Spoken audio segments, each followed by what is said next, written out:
সেহরির সময়ে এমন কিছু মানুষ আছে যে মানুষগুলা সেহরি খেতে পারে না, হুটহাট করে সময় শেষ হয়ে গেছে, হয়তোবা ঘুম থেকে উঠে দেখে যে তার মনে হয় সময় আছে, এরকম মনে মনে ভাব নিয়ে সে যদি সেহরি খায় রোজার নিয়তে, তার রোজা হবে না, তার রোজা নষ্ট হয়ে যাবে। তবে কি করতে হবে? আপনি যদি লক্ষ্য করে দেখেন যে আমার ঘুমটা ঘুমের কারণে আমার সময় পার হয়ে গেছে, সেক্ষেত্রে আপনি ওই অবস্থায় রোজা যদি রাখতে পারেন আলহামদুলিল্লাহ, আপনার সেই রোজা হয়ে যাবে। কিন্তু আপনার আজান হয়ে গেছে, নামাজ হয়ে গেছে, আপনি ঘুম থেকে উঠে বলছেন যে আমি একটু খেয়ে নেই, তাহলে কিন্তু আপনার রোজা হবে না, রোজা নষ্ট হয়ে যাবে। আরেকটা বিষয় লক্ষ্য রাখতে হবে, সে বিষয়টা কি, যে সেহরির সময়ে একটি আমল ছাড়বেন না ভাই, একটি আমল সেহরির সময় আপনি ছাড়বেন না, কারণ এই সময়টা খুবই গুরুত্বপূর্ণ একটি সময়। যতগুলি সময় রয়েছে এ সবচাইতে গুরুত্বপূর্ণ সময় হচ্ছে সেহরির আগ মুহূর্তে এই সময়টা। এই সময়ে কোন আমল ছাড়বেন না?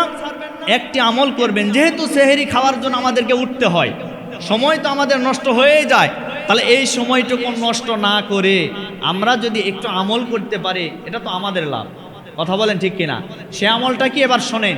সে আমলটা হচ্ছে সেহরি যখন খেতে উঠবেন তার পূর্ব মুহূর্তে অজু বানায় নেবেন, ফ্রেশ হবেন, অজু বানাবেন। অজু বানানোর পরে কমসে কম 2 রাকাত নামাজ আপনি আদায় করবেন। যদি একান্তই না পারেন 2 রাকাত, যদি বেশি পারেন 4 রাকাত, 8 রাকাত, যতটুকুন পারেন আপনি পড়বেন। তবে সর্বনিম্ন 2টা রাকাত আপনি নামাজ পড়বেন, কারণ এই সময়টাতে আল্লাহ পাক একেবারে নিচের আসমানে নেমে আসেন, দুনিয়ার আসমানে এসে সমস্ত বান্দিদের দিকে একেবারে মনোনিবেশ করেন যে কোন বান্দা বান্দি আমার কুদরতি পায়ে সেজদা দিচ্ছে, কোন বান্দা বান্দি নামাজের মুসল্লায় আছে। আল্লাহ পাক খুশি হয়ে যান, ওদেরকে তাদের জীবনের যত গুনাহ আছে সমস্ত গুনাহগুলি আল্লাহ মাফ করে দেন।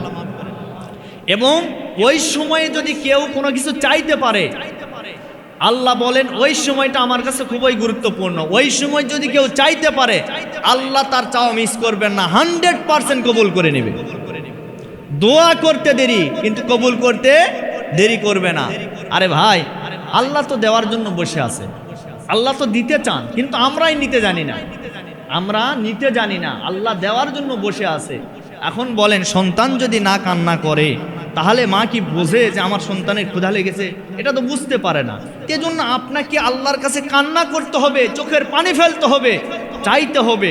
আজকে দুনিয়াতে আপনার যখন কোনো কিছুর প্রয়োজন হয়, আপনার দুনিয়াতে কোনো কিছুর যদি ক্ষুধার যদি প্রয়োজন হয়, আপনার মার সামনে আপনি যখন কান্না করেন, মার দিলটা তখন নরম হয়ে যায়। আপনাকে খাবার দেওয়ার জন্য মা দেখেন সর্বাত্মক চেষ্টা করে কি করে না? তাহলে বলেন তো, সে আল্লাহর সেই মায়ের চাইতে আল্লাহর দয়া কি কম না বেশি? হাজার হাজার গুণে বেশি, হাজার হাজার গুণে বেশি। আল্লাহর 100 দয়ার ভিতরে একটা দয়ার আমার প্রিয় বন্ধুগণ সামান্য কিছু পরিমাণ দুনিয়াতে দিয়েছেন, তার অর্ধেকটা অংশ দয়া দিয়েছেন মায়ের ভিতরে। সুবহানাল্লাহ। যার কারণে দেখবেন সন্তান বিপদে পড়লে সবচাইতে মা কষ্ট বেশি পায়। দুনিয়ার মানুষ অতটা কষ্ট পায় না, কিন্তু মা বেশি কষ্ট পায়। এটা দিয়েছেন কে? জোরে বলেন, আল্লাহ দিয়েছেন। এজন্য এই তাহাজ্জুদের এই সময়ে আপনি চাইবেন, আল্লাহর কাছে চাইবেন, আল্লাহ আপনাকে দিয়ে দিবে ইনশাআল্লাহ। কি পারা যাবে না এই আমলটুকুন? কি করবেন? সেহরির সময়ে একটু আগে উঠবেন, ওঠার পরে সুন্দর করে ফ্রেশ হয়ে আপনি ওযু বানায়া আপনি 2 রাকাত নামাজ, সর্বনিম্ন 2 রাকাত, বেশি পারলে আরও পড়বেন। যদি একান্ত সময় যদি আপনার থাকে, আপনি কোরআন শরীফ তেলাওয়াত করবেন, কারণ এই সময়টাতে কোরআন তেলাওয়াতের যে মজা, যে তেলাওয়াত করে সে ছাড়া অন্য কেউ পাবে না। এটা আরেকটা বিষয়, আরেকটি আমলের কথা আপনাদেরকে বলি। আমাদের বাংলাদেশে আমরা তো সাধারণত সেহরি খাওয়ার পরে আমরা ফজরের নামাজ পড়ি, নামাজ পড়ার পরে অন্য কোনো কাজ আর আমাদের নাই, একবারে ডাইরেক্ট ঘুম।